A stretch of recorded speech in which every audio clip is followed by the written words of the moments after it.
I have finally put the Clara James Tutors group live. It's something that I've been wanting to do for ages, and the technical part in the back end of the website was just putting me off. And so it's kind of, I do it tomorrow, I do it tomorrow, I do it tomorrow, I'll do it next week, I'll do it whenever. And it just never got round, but I've finally done it. And this is what we have so far. So the idea is that each month there will be, so far we've got the welcome, and then we've got profile to help you to stand out as a tutor. So let me explain myself each better.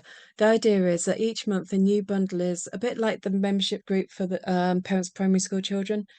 Each month there's a new bundle created which will help you to grow your tutoring business. And so this month's bundle is writing a profile to help you stand out as a tutor.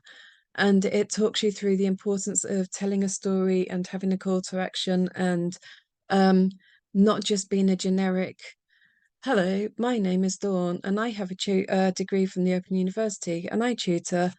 It's it's dull and it's uninteresting. When people get in touch, they want to know that they want to know you, they want to know they've got a problem and they want to know how you can help them. And so that's the focus of the first bundle, because my thoughts are basically that if you don't stand out from day one, then it's pointless having different resources and things available, because no one's going to stop and look at them because they're not interested. Your profile is basically your shop window and it needs to be enticing, it needs to draw people in. And so that's why I focused on that for the first bundle, and it is live. I've set it up for about £3.47 a month, I think, with the idea that if I kept the price down, it would entice more people to get involved. And the more I can get people involved with the different things we do, the more the name will grow and the more children we will be able to inevitably help. So that's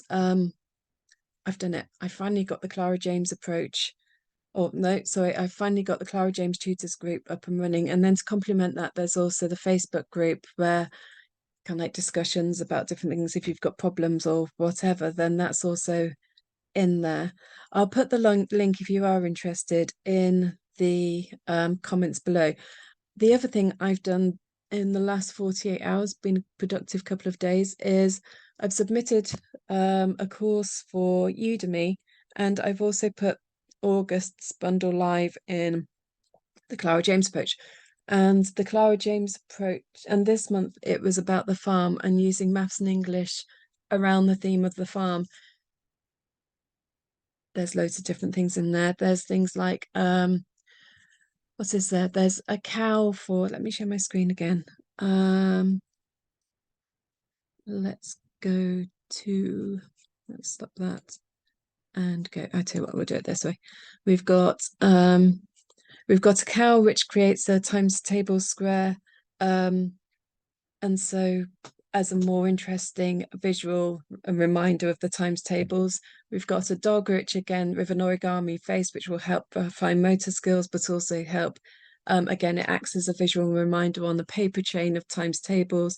We've got making a tractor out of lollipop sticks. There's phonics based on the AR words, because my logic there was the fact that AR is the dominant blend in farm, so that seemed like the logical thing to do. Then we've got lily pads, we've got hangman, and we've got a word search all for the AR words. And then we've got the same again for words associated with the barn. Then there's resources using images to colour to help focus on times tables. Give the cat a fish, which are AR words. Once again, you give the fat cat, you feed the cat the words which, or the fish which have a word which uses the AR blend, or give the dog a bone, which is concentrating on multiples and times tables. We've then got more word searches for AR farm words and hangman. And then my thoughts were with hangman, instead of drawing the traditional hangman, you could use a pig instead. So you start with an O for the body, M for the ears, W for the feet, an E for the tail, and then another O for his nose, his snout, and his little piggy eyes. And I just thought that would keep it more in tune with the farm, but also help practice writing those specific words. And then we've got handprints for practicing the 4 times table, because you've got the 4 fingers, and which leads to 4, 8 2 chickens gives you 8 fingers, leads to 8, etc. So yeah, been a really, that's now live with the complement, with the resources and the videos on the Clara James Approach, and it's also hopefully heading its way towards Udemy as well. So it's been really, really productive. Really happy actually. Still got lessons and things to do today, but we're making progress. A good day. Hope your day's going well as well.